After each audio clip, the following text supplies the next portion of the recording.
कायदा जो आहे तो दोन्ही सभागृहामध्ये मंजूर देखील झाला. आता काय अशी तुमची मागणी आहे, कशासाठी तुम्ही आता आंदोलन उपोषण करणार? काय फायदा करण्यासाठीच बसले तुम्ही. जाणून बुजून उशीर करताय काय? जाणून बुजून उशीर लावताय? तसं मला आरोप करता येणार. हा कायदा यावा ही आमची अपेक्षा होती आणि त्यासाठी आमचे प्रयत्न होते.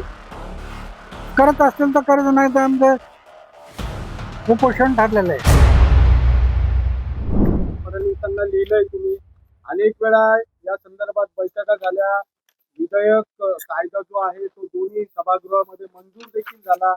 आता काय अशी तुमची मागणी आहे, कशासाठी तुम्ही आता आंदोलन उपोषण करणार आहे?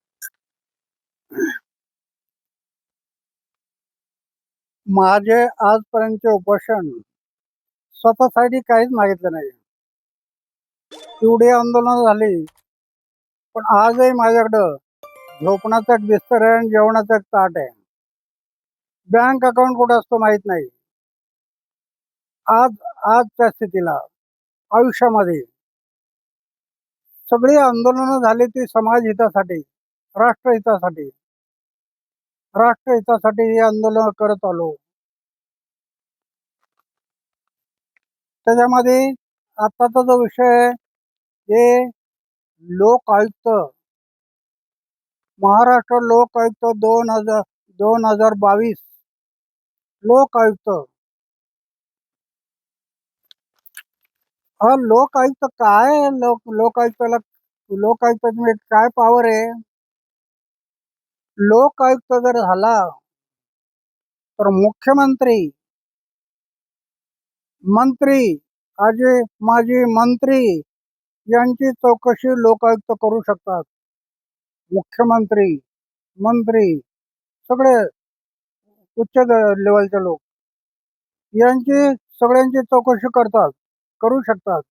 लोकायुक्त एवढा पॉवर आहे.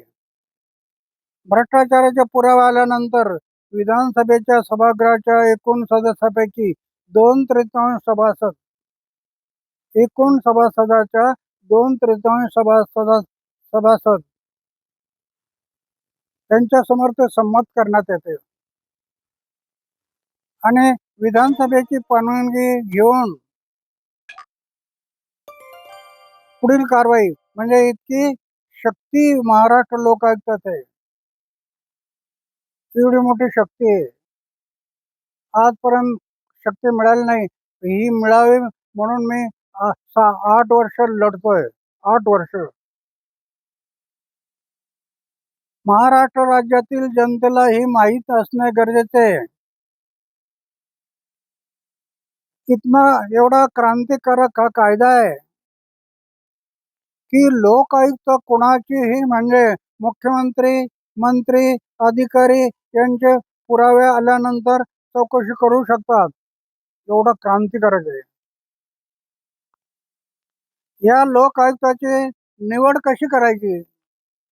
ही निवड जर करायची, या लोक आयुक्तामध्ये जी कमिटी आहे, मुख्यमंत्री अध्यक्ष, उपमुख्यमंत्री उपाध्यक्ष, विधान परिषद सभापती सदस्य,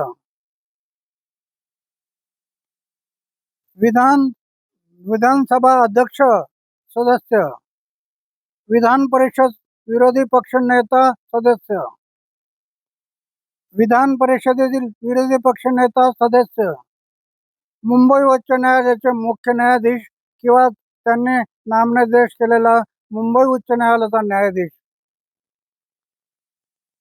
एवढे लोक सगळे याच्यामध्ये, म्हणजे पॉवर एवढा मोठा आहे.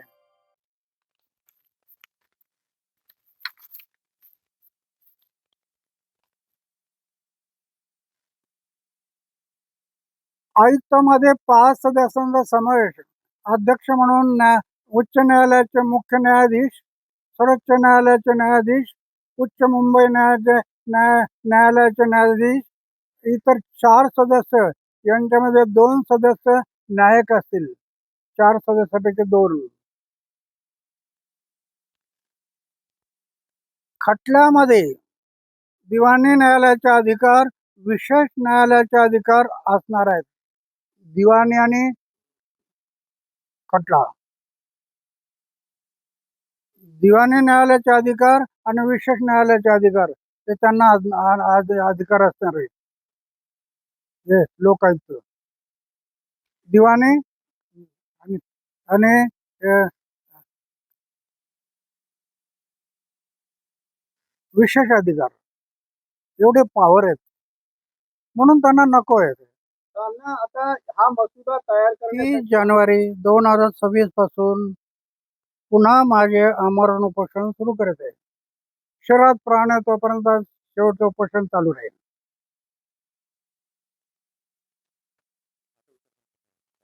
सरकारमधील नेते जाणीवपूर्वक याच्याकडे दुर्लक्ष करतात असं वाटत नाही का?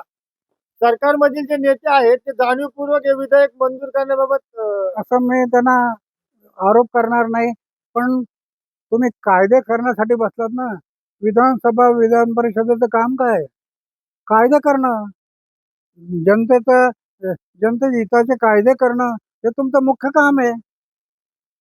मग हा कायदा जनतेच्या हिताचा आहे, का करत नाही? अण्णा जनतेचा हिताचा कायदा असू सुद्धा सरकारने गोड बोलून तुम्हाला तरी प्रतिसाद दिला नाही.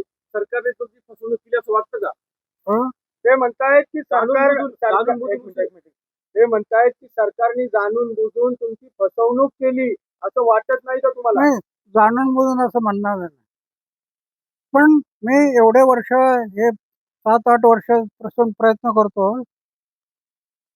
तुम्ही जनहिताच्या कामासाठी जर बसलात आणि कायदे जर जनहिताचे असतील तर का करायला अडचण आहे? हे जाणून काय कायदे करण्यासाठीच बसलात तुम्ही. जाणून बुजून उशीर करताय काय? जाणून बुजून उशीर लावताय का? तसं मला आरोप करता येणार. आता तुमचं वय 90 पर्यंत गेलंय. हा. अशा वयात उपोषण करायला तुम्हाला ते भाग पाडताय तर काय वाटतं एकंदरीत? गाव, समाज आणि देश हितासाठी प्राणाची बाजी लावली. शेवटी प्राण द्यावा लागला तरी हरकत नाही. एक दिवस प्राण गेले तरी चालेल, या विचारावर मी आहे. आता जगून काय करायचं? नुसतं खायचं प्यायचं आणि मजा करायचं आणि जायचं यासाठी जीवन नाही. जनहित आयुष्यात सगळं जनहिताचे कायदे 10 कायदे झाले.